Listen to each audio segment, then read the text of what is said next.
పెద్దపల్లి జిల్లా గోదావరిఖని హర్ఘర్ తిరంగా ర్యాలీని ఘనంగా నిర్వహించారు. పీజీ కాలేజీ గ్రౌండ్ లో బీజేపీ నాయకురాలు కందుల సంధ్యారాణి ఆధ్వర్యంలో నిర్వహించిన ఈ ర్యాలీలో మాజీ సైనికులు, వాకర్స్ పెద్ద సంఖ్యలో పాల్గొన్నారు.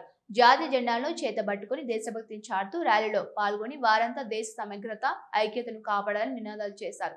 ఈ సందర్భంగా దేశ రక్షణ కోసం సేవలందించిన మాజీ సైనికులకు జాతీయ జెండాను అందజేసి సాల్వాలతో ఘనంగా సత్కరించారు. అనంతరం బీజేపీ నాయకురాలు కందుల సంధ్యారాణి మాట్లాడుతూ స్వాతంత్ర దినోత్సవ వేడుకల్లో భాగంగా ప్రతి ఇంటిపై జాతీయ జెండాను ఎగరవేసి దేశభక్తిని చాటాలని పిలుపునిచ్చారు. దేశ సమగ్రత, ఐక్యతతో పాటు జాతీయ భావనను మరింత బలోపేతంతో పాటు ప్రతి ఒక్క పౌరుడు హర్ఘర్ తిరంగా కార్యక్రమంలో భాగస్వామ్యం కావాలని పిలుపునిచ్చారు. దేశ రక్షణ కోసం సేవలందించిన మాజీ సైనికులను ఈ సందర్భంగా సంధ్యారాణి అభినందించారు.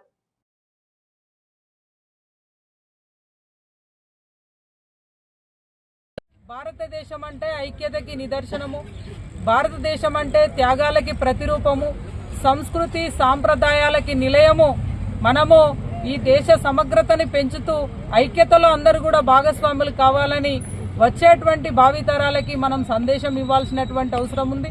అందుకొరకే ఈరోజు కూడా అందరినీ కలుస్తూ హర్ఘర్ తిరంగా ప్రతి ఇంటిపైన కూడా జాతీయ జెండా రెపరెపరాడాలి, మన ఐక్యతని చాటాలి.